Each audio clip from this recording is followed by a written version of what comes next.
ଝାରସୁଗୁଡ଼ାରେ ପରେ ତିଆରି ହେଉଛି ଭଗବାନ ବୁଦ୍ଧଙ୍କର ନୂଆ ମନ୍ଦିର। ତ ହେଲୋ ହାଏ ମୋର ପ୍ରିୟ ଦର୍ଶକ ବନ୍ଧୁ, ଆଜି ମୁଇଁ ଫେର ଥରେ ବାହାରି ଗଲି ଆମର ନୂଆ ଖୋଜା ନୁରା ଏପିସୋଡରେ। ଆଉ ଯେନ୍ତାକି ବର୍ତ୍ତମାନ ଆପଣମାନେ ଦେଖିପାରୁଥିବେ, ଇଟା ହେଉଛି ଆମର ଝାରସୁଗୁଡ଼ାରେ ତିଆରି ହେଉଥିବା ନୂଆ ଭଗବାନ ବୁଦ୍ଧଙ୍କର ମନ୍ଦିର। ଆଉ ମୋर संगे पहुंची जाइछन आमर गो माता माने भी एक्सप्लोर करवार लगी। भाइल तुमको विश्वास नहीं लागुथबा तो इटा आपण देखिकरी पढ़ी पारबे। आ इटा अछि हमर ओएमपी रो जिन रेलवे ओवरब्रिज जाइछे दोस्त माने हे पाखे। तो फ्रेंड्स इटा थिला बाहर रो इन्फॉर्मेशन, तो चलुन भीतर आडू टिके देखिदमा कि मंदिरटा केनता heiछे।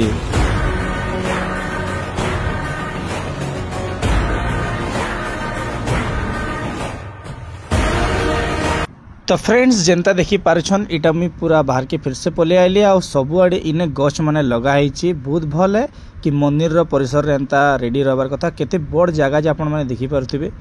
आउ टिके टिके यारे ट्रेन रो साउंड लगी आपन को साउंड भी आसुथबा। तो इटा थिला आजर ब्लॉग्स। तो वीडियोटा केनता लागला जे मते कमेंट करी जरूर बताबे। आउ तो आज एतकी रे रखुछे, फिर भेटेमा नवा वीडियो रे।